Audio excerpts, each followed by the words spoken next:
Kuna mwingine akakutana na Bwana Yesu akiwa katika hali yake, akamwambia, Bwana, ukitaka unaweza kunitakasa.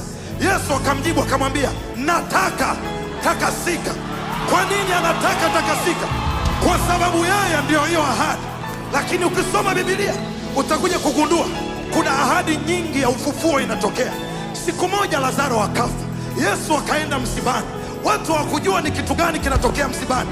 Alipofika akakutana na dada wa Lazaro, akamwambia, usiogope, ndugu yako atafufuka. Yule dada akamjibu akamwambia, ndio, ninajua atafufuka kwenye ufufuo wa siku ya mwisho.